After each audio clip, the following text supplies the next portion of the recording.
Sometimes the smallest things carry the biggest memories, and in Hope Valley, one missing medal is about to turn into one of the most emotional journeys we've ever seen. Season 13, Episode 9 of When Calls the Heart, titled Lost and Found Again, begins quietly, but by the time the story unfolds, it becomes a powerful reminder that love, legacy, and memory can never truly be lost. The episode opens on a peaceful hiking trail just outside Hope Valley. The air is calm, the trees sway gently, and for a moment, everything feels normal again after the recent hardships the town has faced. Elizabeth Thornton is enjoying a small picnic with Nathan Grant, Allie, and little Jack. Laughter fills the air as they share food and stories, creating a rare moment of peace for the family.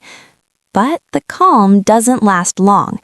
As they begin packing up, Nathan notices little Jack standing quietly near the creek.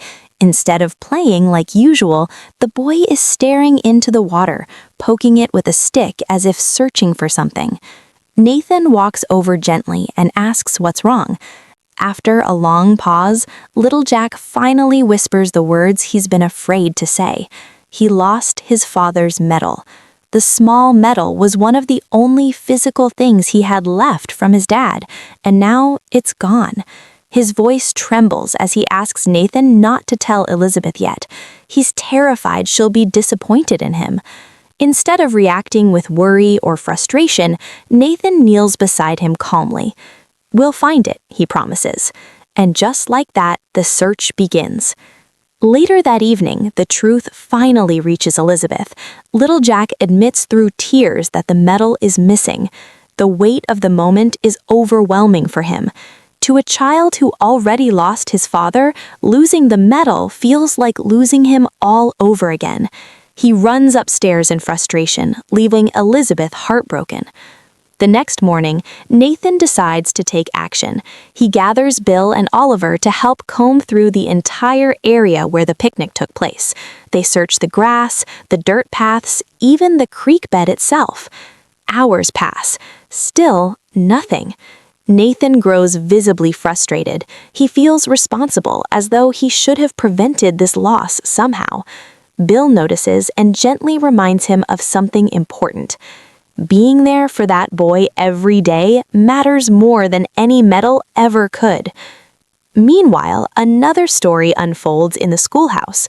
Hope Valley is still recovering from the devastating fire that destroyed Benson Hills School. The students who were displaced are finally preparing to return to learning, even though their building isn't fully rebuilt yet. Lee arrives carrying something unexpected: Jack Thornton's original schoolhouse blueprints. The room immediately grows quiet as everyone looks at the pages filled with Jack's handwriting and design sketches. It's more than just a building plan, it's a piece of Hope Valley's history. Elizabeth suddenly has an idea. Instead of simply rebuilding the school the same way it was before, why not invite the students to help design the new one? Why not let them create something that represents the future rather than just replacing the past? The idea instantly sparks excitement. For the first time since the fire, the children begin imagining possibilities again. But Elizabeth is still thinking about little Jack, because she's starting to realize something important. Maybe what he lost isn't the medal. Maybe what he really needs is something much deeper, and that realization will lead to a heartfelt journey across Hope Valley that changes everything. The next morning, Elizabeth wakes up with a quiet realization she can't ignore. The medal may be gone, but what little Jack truly misses isn't the object itself. What he misses is the connection to the father he never really got to know. That thought stays with her as she prepares breakfast, watching him move around the house with a heaviness that doesn't belong on a child's shoulders. And suddenly, an idea begins to take shape. Later that afternoon, Elizabeth gathers a few familiar faces around the table and explains her plan. If little Jack wants to feel closer to his father, then Hope Valley will help him do exactly that. Instead of searching endlessly for a medal that may never be found, they'll go on a different kind of search, one for memories. Each stop around town will reveal a new story about the man who meant so much to all of them. For little Jack, it becomes a kind of scavenger hunt, but instead of prizes, he'll collect the moments that shaped his father's life. Their first stop is the saloon, where laughter once echoed during celebrations long past. Here, old friends begin sharing stories about the courage and kindness that defined Jack Thornton. The memories flow easily, and little Jack listens carefully, slowly realizing that his father wasn't just a hero in stories, he was a hero in the everyday lives of the people around him. The next stop takes them to the jailhouse, where Bill recalls moments from their time serving together. He speaks about Jack's loyalty, his sense of justice, and the way he never backed down when protecting Hope Valley. With every story, something inside little Jack begins to change. The sadness that filled his eyes starts to soften. The medal may be gone, but the picture of who his father truly was is becoming clearer with every step they take. Meanwhile, another challenge is unfolding elsewhere in town. At the governor's office, Lucas discovers that the funding meant to rebuild the Benson Hills School has been redirected by the Territorial Assembly towards city development projects. The news puts the entire rebuilding effort at risk. Lee is furious, but Lucas knows the situation requires careful strategy.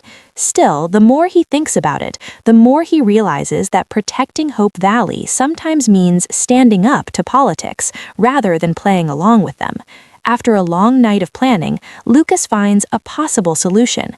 With Edie's help, he submits an application for a private education grant from Franklin & Sons. It's a bold move, and one that could upset powerful officials, but Lucas decides the future of the town's children is worth the risk. When the grant is finally approved, relief spreads through Hope Valley. The school will be rebuilt after all. Back in town, the scavenger hunt reaches its final stop. As little Jack listens to the last few stories about his father, Nathan steps forward with a quiet smile. He asks the boy to turn around. Standing behind him is Charlotte, Jack Thornton's mother.